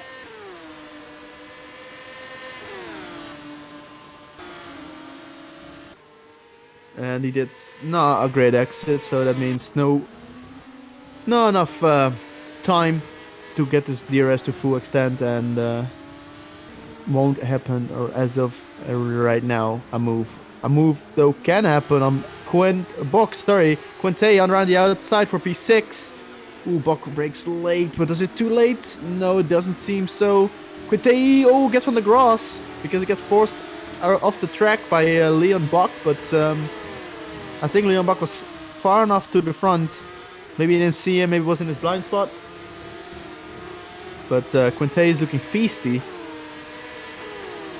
Looking to get a move done on Bok. Oh, he's so much faster there. Michelek, after his crash, decided to pit and now has retired, fortunately. Oh, can he do a move here? That would be a brilliant move, but it's so risky. Around the outside of this one, no, he doesn't do it. Ooh, a tiny mistake from Gomez in front there. Menoklant has the best tickets for this fight here as Bok and Quinte continue to go at it. While this is happening, I want to give a big shout out to Ben Willis, driving a brilliant race in P10. Currently on the threat from Philip Koenig, who's also driving a great race. P10 and P11 for those two. Fantastic job, now battling with each other. As Quinte in front on P7 has left a little bit of a gap. We're halfway already of this race, 19 laps. We're on starting lap 10 now. But can Quinte make a move here? He has DRS. He needs to brake late, and he does do so, but there's so little space. They touch, but it's a very light touch, and it gets Quinte. Ooh. Oh, he makes a mistake on the exit. Can he do it on the outside now? Bok keeps it stick, but no, he doesn't. And now Menoklant is gonna have a look because he has a great exit because of the fight, but he doesn't outbrake Leon Bok. He doesn't go for it wisely, using his experience here. Great fight there. Some touches, but nothing too bad, luckily. Even the sliders of touch can unfortunately ruin your race already with suspension damage, or even front wing damage. Walborn looking very fighty as well against David Johns, but made a little bit of a mistake, meaning no overtake will be done. With this group between Quinte, Bok, Menoklant, and Steven Lexo looking very feisty. Ooh, Quinte and Bok, what just happened there? As well as Steven Lexo, Menoklant on the grass. I completely missed that. I'm gonna look at the replay right now. Oh, a mistake from Quinte, and Menoklant just completely outbraked himself. Probably looking at the people in front, being distracted. Not good. Loses a position to Steven Lexo. Not the end of the world. Would be very happy with a double top 10, and it's looking very likely he's getting that. Ooh, Bach makes a mistake in that sharp right-hander. And it's going to be under pressure from Steven Lexo now in the upcoming laps. Kowalski is in the pits. Seems like a scheduled tire pit stop, which is definitely not optimal. Gonna lose a lot of time. Gonna come back in a P19. As P20 last position is currently Lorenzo De Cutis, who had that accident in lap 1. Talking about tire drop-off, Frank Hemming seems to just be on the pace. 3 tenths a lap faster than David Junt. Can he keep that up is the question, the main question. If he can, this race is his to lose. Then softs was maybe the best strategy to go for. Quinte is also doing that. He's currently on P6. Done a lot of overtaking. Has passed Melleclant, has passed Steven Lexo, and has passed Leon Bach. But now he's 2.3 seconds away from Alessandro Quinte.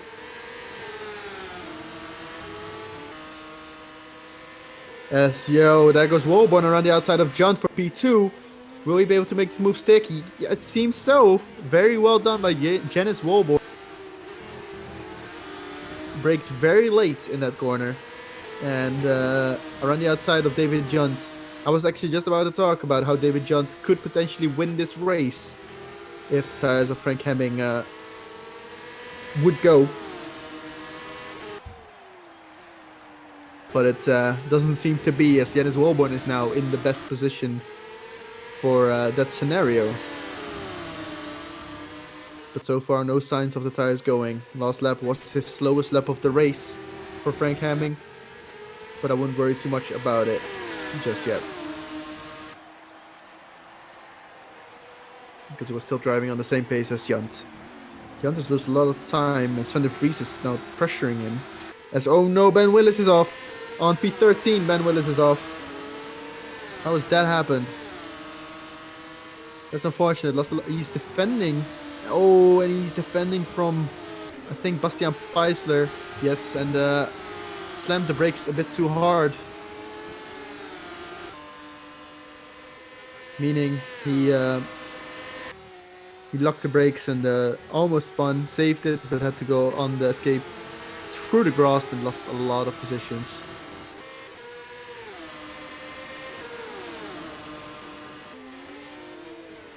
There might be an attack on P10 though for Philip Koenig. Has DRS and is very close to Bastian Peisler. Don't think he's gonna do it for this one.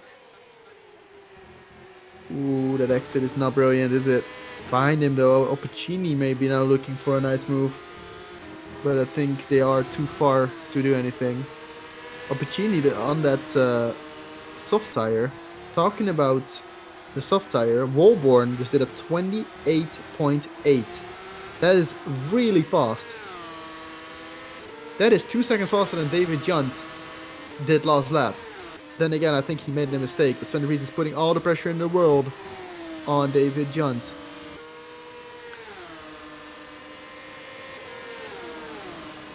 Walborn with that last lap 4 tenths quicker than Frank Hemming, which in the big scheme of this race will not matter. If he keeps being 4 tenths faster, he will catch him, but not much more. So he needs to win more and more. Let's see the lap time of Frank Hemming as he crushes the line right now. 29.2 again, and Walborn 28.8 again. Junt 29.8, losing a second again. And obviously Sven de Vries limited by the pace of Walborn, David Junt rather. In the time I was looking at the leaders, Opacini passed Philip Koenig. So those soft tires are looking very fighty. And Alessandro Conte also on the soft tire, not really running away from Leon Bach. Lap times are looking quite good though. He's not really faster than Pedro Gomez at the same time.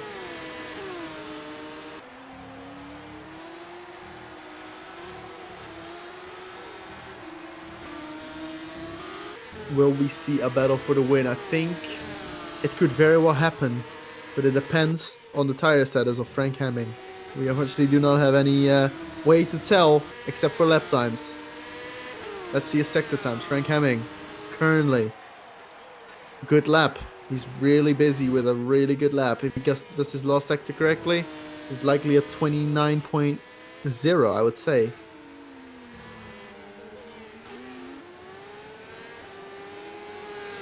So his tires seem not to matter too much as of right now.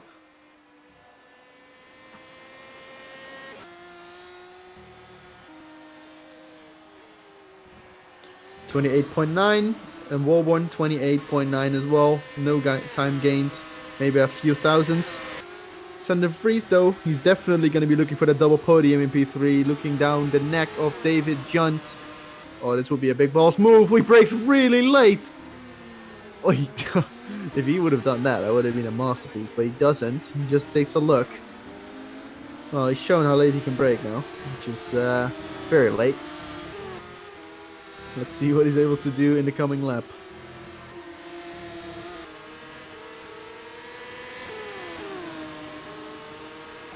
It's quite obvious he's way quicker. He's lost at 29.0, 29.2 from David John, so he's recovering a bit. But compared to the leaders, it's not much. 2.3 seconds is the gap between Janus Walborn and Frank Hemming. If this doesn't shrink faster, this is a one race by Frank Hemming.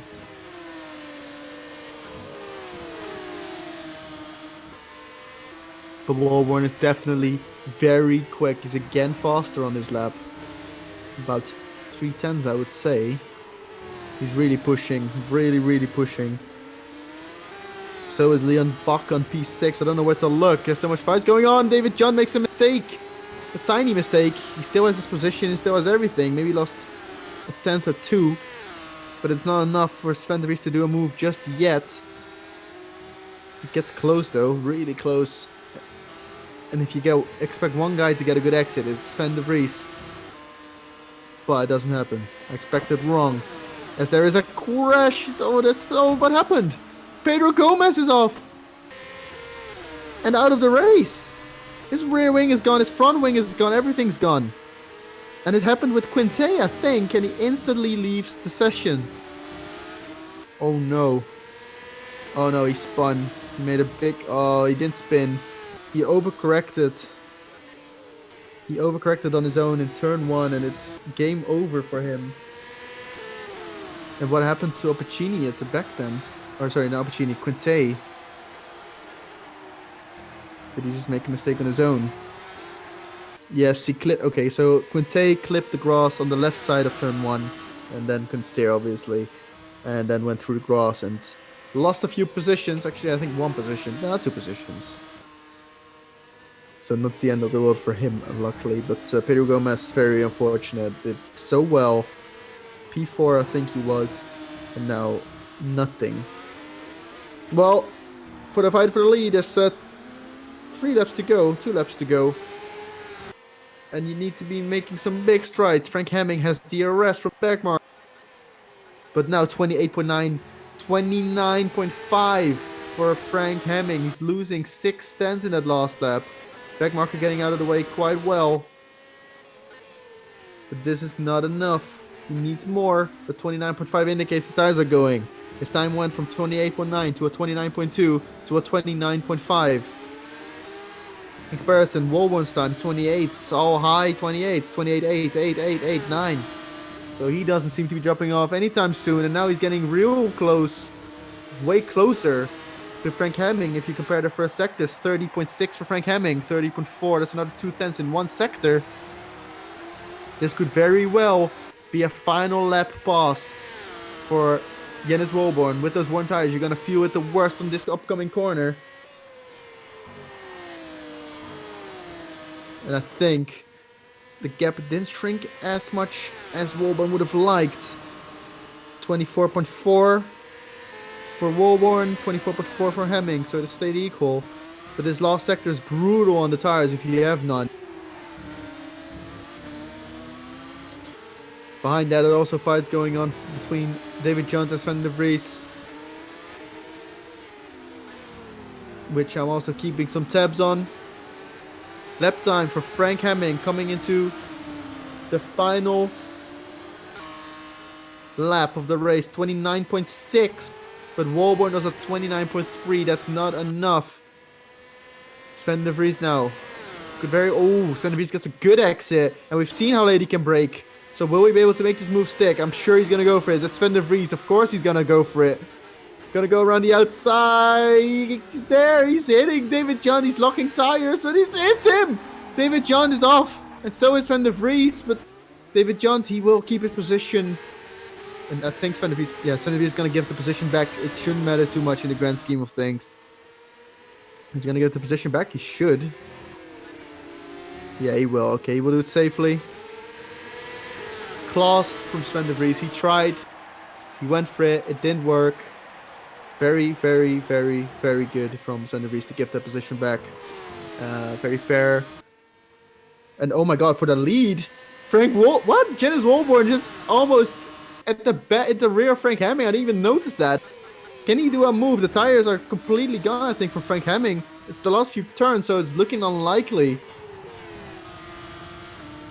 Oh, this is so close. Is he gonna try something? Where would you do it? It's impossible here. Oh, he's so close, but I don't think it's gonna be it. Can he go? Oh, maybe a slipstream. That's not enough, but he's gonna go very close. So close. 62,000 is the gap. Sven de Vries will not finish in front of David Jones with a very fair letting him by again. Very sportsman-like conduct here.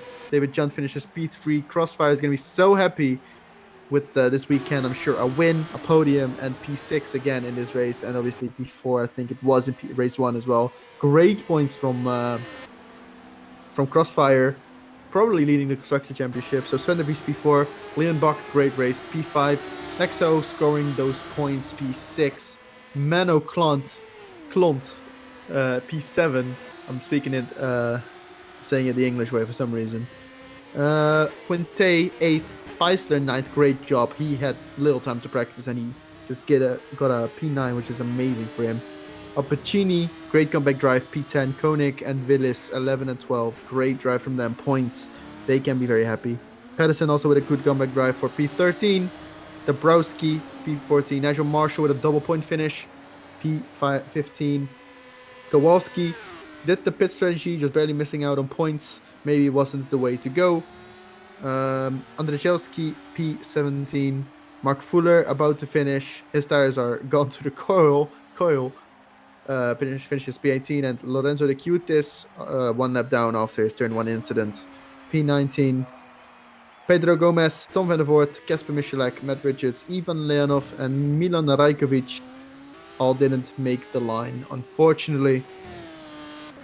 What a race. That had everything. 62,000 is the gap between Walborn and Hemming.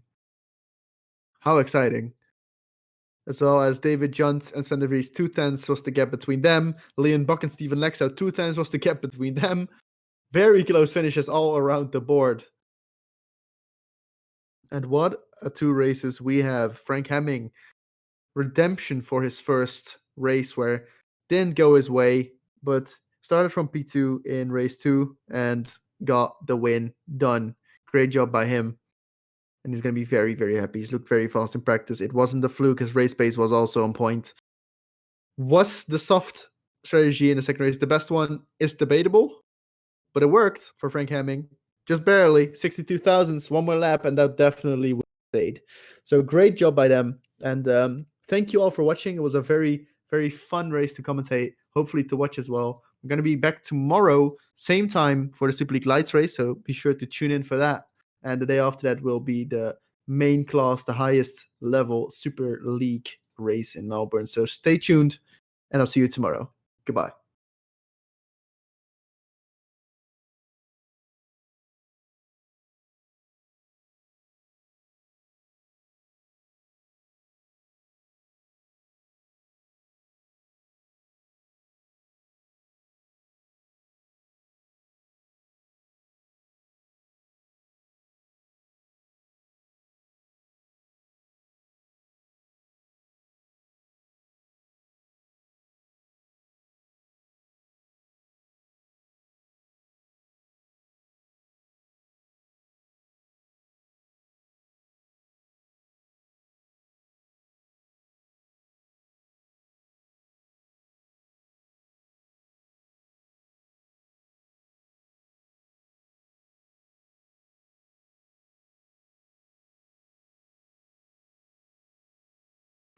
All right, so we're gonna still be doing some interviews here. First, race 1 winner, Steven Lexau.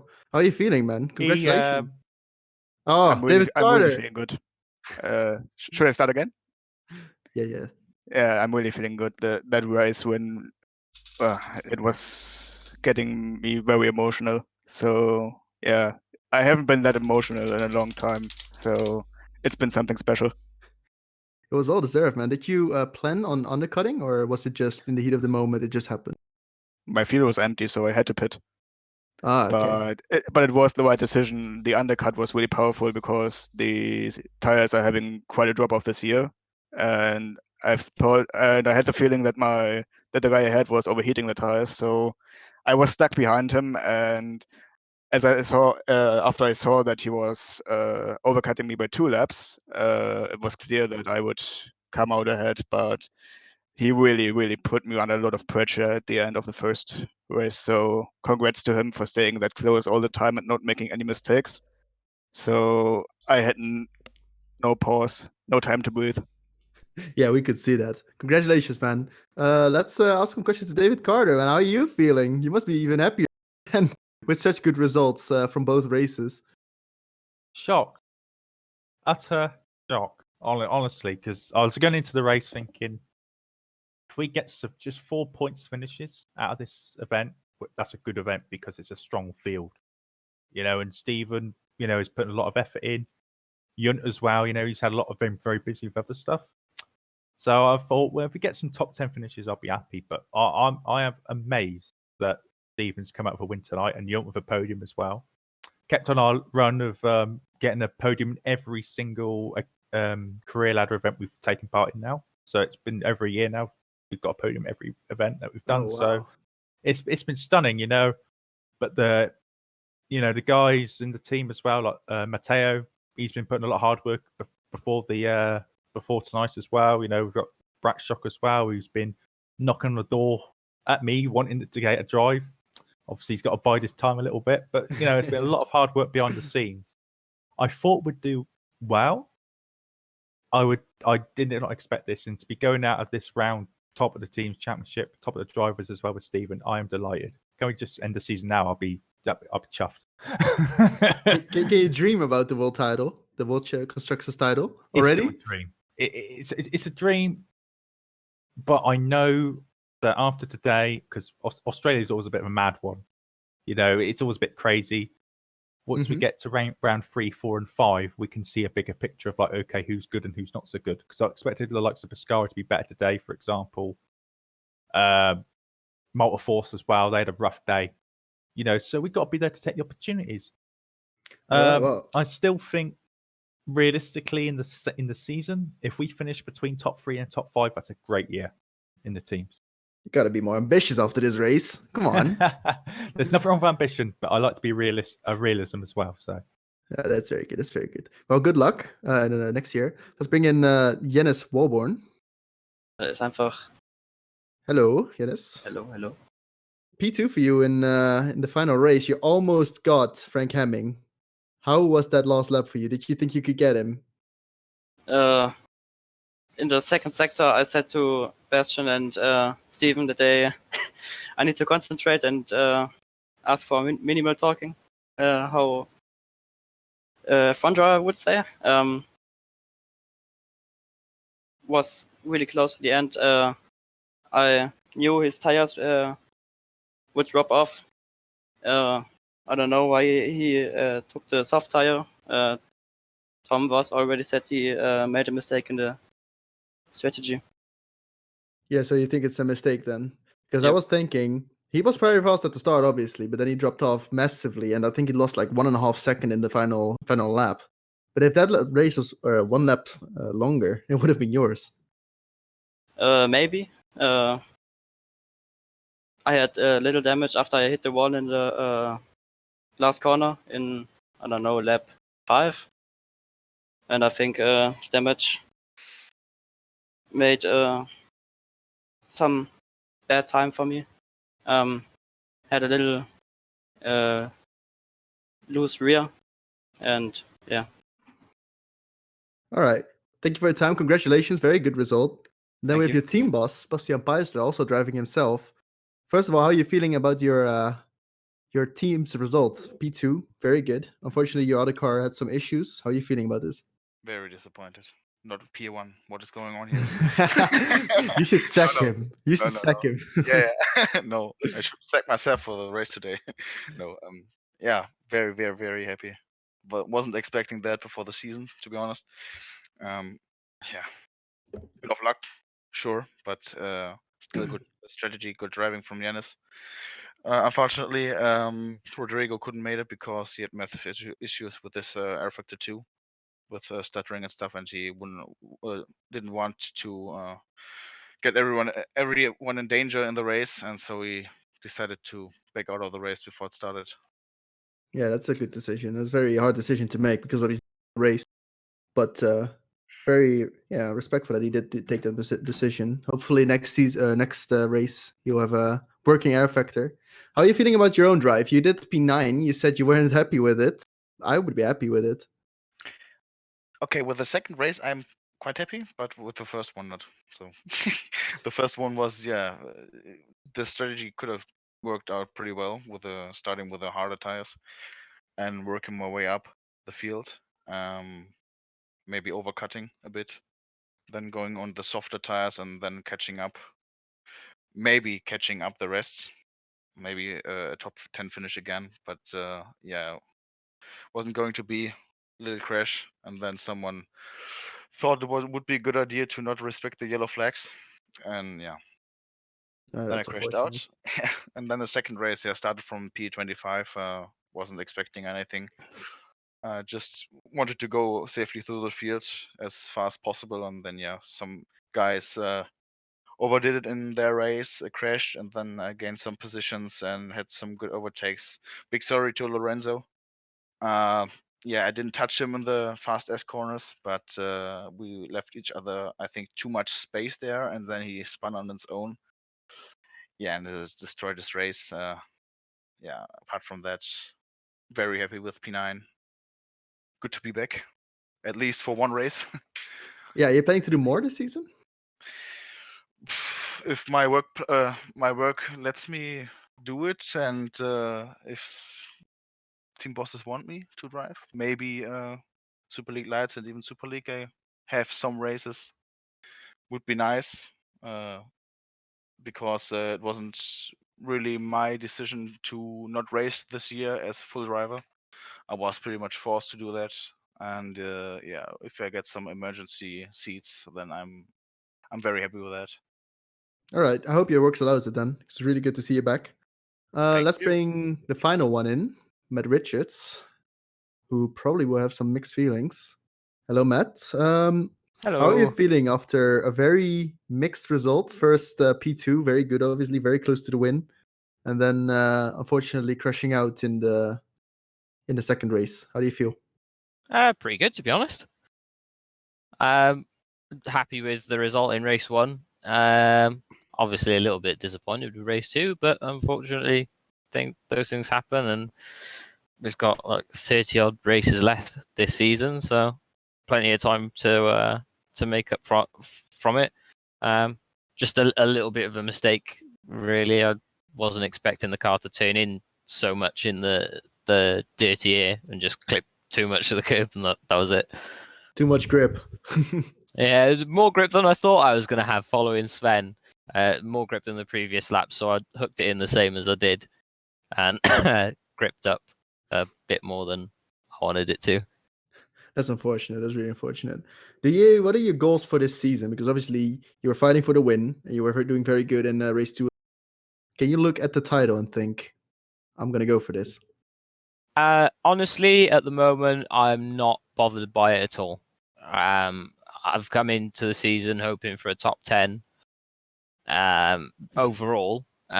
So if I end up in the situation where winning the championship could be a possibility, then cool. But at the moment, it's not at the forefront of my mind to be thinking, right, I need to win the championship, I need to do this, that, because at the end of the day, I'd rather not have the pressure of thinking, right, I need to do this, than Does that make sense? It makes sense. It makes sense. All right. Well, thank you very much. We could bring in Rodrigo for a final interview, asking what his Air Factor was up to, because I'm actually quite curious, which will be our final interview. Hello, Rodrigo. You were not expecting to be interviewed? To be honest, I don't expect it because I cannot race because of the problem I have in my game, and I'm very frustrated with that. But I'm very happy with the result Yanis make for Razor. Could be better if I can race also and make some points, but it's okay. Life goes on. Yeah, I was curious about that. What was exactly the problem with your game? I have stutterings. I have a stutterings before the official practice, so I try to make some things and see if it be better.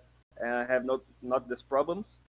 Then when I go to the official server and make the quali, in my second try to make a quali lap, I have a huge stuttering that make my car crash into others and my engine blow and I lost the chance to make more laps. And I prefer not race because I can be dangerous to the other guys, and I do not want to be a idiot, and destroy people's other races. So I prefer don't race and just watch and support Razor GP today. All right. Well, it's a really hard decision to make. If I was in your position, I probably would have been selfish. So thank you a lot for making that decision. It's really hard. And I hope we can see you next week, or not next week, in 2 weeks, and get some good points for Razor. And also congratulations for Razor, because they did really good. So I hope to see you up there as well. Yeah, I hope in Bahrain GP I don't have these problems. And the precision was very good. I adapted more quicker in the car thanks to Bax and Yanis. They helped me a lot. I still have some problems, but in my final test in the car in the official server was very nice. So I think today, if I did not have the problems with stuttering and maybe I have luck at the start, maybe I can make a top 15, maybe a top 10, I don't know, but I think it was possible to make that. So I hope I can make that in Bahrain and help Razor GP in the season. Yeah, that's very promising. All right. Good luck in the rest of the season, and we hope to see you without problems in the rest of the season. Thank you. All right, I think that concludes every interview. So thank you all for watching. It was pleasant to commentate this race. I really loved it. So be sure to tune in tomorrow. We're going to have Super League Lights at the same time as this race. And the day after that, we're going to have Super League also at the same time. So be sure not to miss out on that one. Goodbye.